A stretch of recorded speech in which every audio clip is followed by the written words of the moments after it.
It becomes really overwhelming when everybody's giving you different opinions and you don't know what's right and you haven't done it before, and it's just like there's too much information and it's hard to know what's right when it's the first time you're doing it. On the other hand, I'm quite glad they weren't giving me advice kind of directly, all the time, because they would. I mean, they try to do it already, by like messages, but messages are much easier to ignore.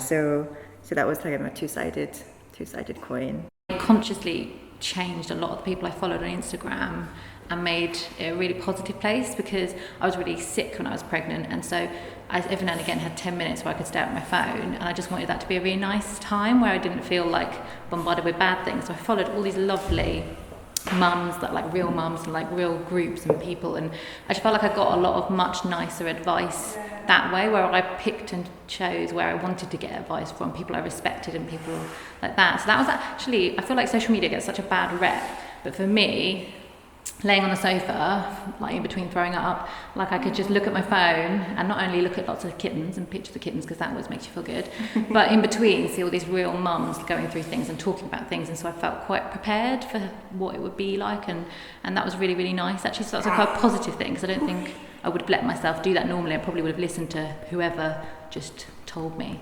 otherwise. Throughout even just pregnancy and having him, there's so much information that has changed since like 7 years ago, and you'll do certain things, like it's like when they get like the gunk in their eyes.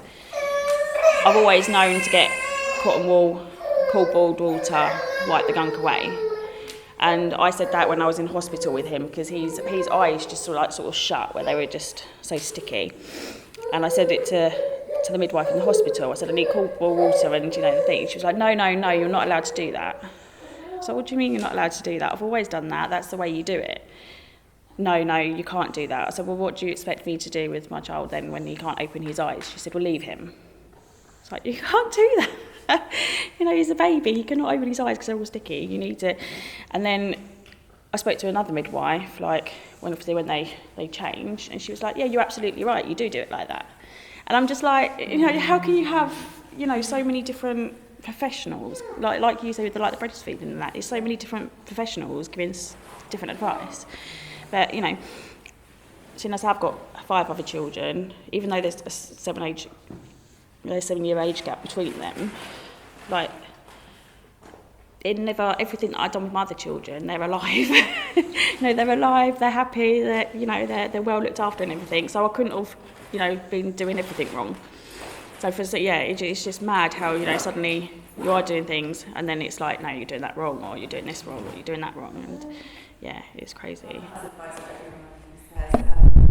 Listen to everyone and then do your own thing and get a dishwasher. That's what he says to everyone.